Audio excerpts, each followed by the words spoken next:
சிங்கிள்ஸ்டா நல்லா இருக்காங்க. நல்லா சொன்னீங்க. நிம்மதியாவது இருப்பாங்க. இன்னும் எக்ஸ்பெக்டேஷனா? First priority. No expectation.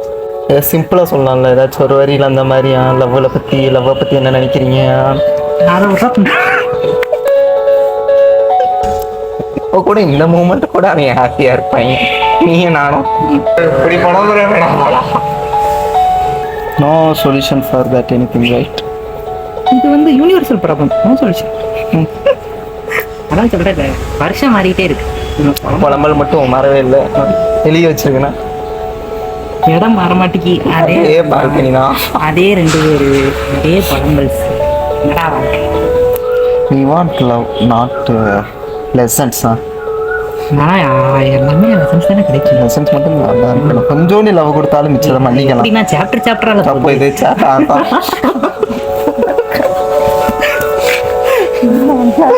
பீஸ்ஃபுல்ங்கிறது எங்கே கிடைக்கும்னு நினைக்கிறீங்க? I don't know. செத்தாக தான் கிடைக்குங்கிறீங்க, ரைட்?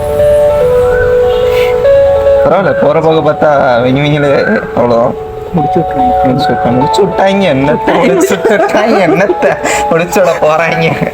இந்த உடம்பிட்டு இருக்கோம்ல, இதுல சொல்லுவான் அவசியம். இதை விட பெருசா என்ன நடக்கும்? இதுவே பெருசாதான் இருக்கு. அந்த நாடிக்கேன் பலா, நடிக்கேன் இருக்கேன் டேரக்டரு பேட்டுக்குள்ள வந்தவெல்லாம் அர்த்தம் வெளியே கப்பல்ஸா வந்தவெல்லாம் புரிஞ்சுதான் யார் பெற்ற இன்னும் பெரிய வையகம். கஷ்டப்பட்டுட்டியா? சும்மா சொன்னேன். யார் அடிச்சாலும் தாங்கிக்கிற அளவுக்கு தெம்பு வந்துருச்சு. உனக்கு இது பண்ணாதான் அதையே பண்றேன். என்ன நீ மீன் பண்ணல, அதை தண்ணி சொல்ற. பட்டு நோட் இருக்கியாரு போறியா? போ. No personal connections.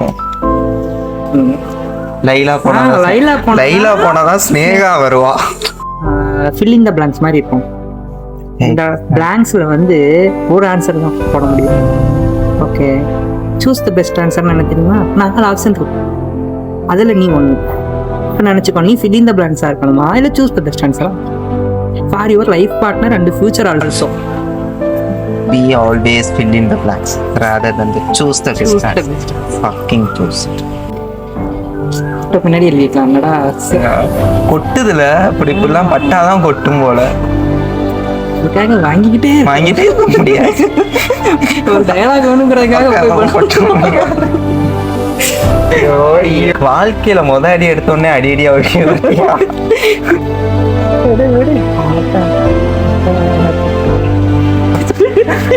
எங்க கிணறு இருக்கு, எங்க புளிய மரம் இருக்கு.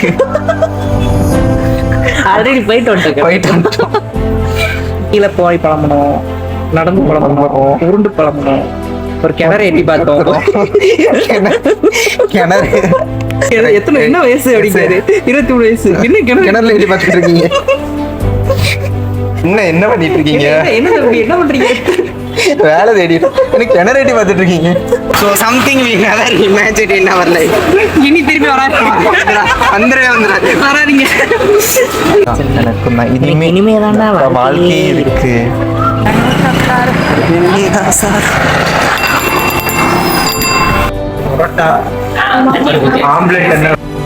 ஒரு மாதிரி ஸ்ட்ரெஸ் ரிலீஃபா இருக்கும்டா, இதை பத்தி யோசிக்காம.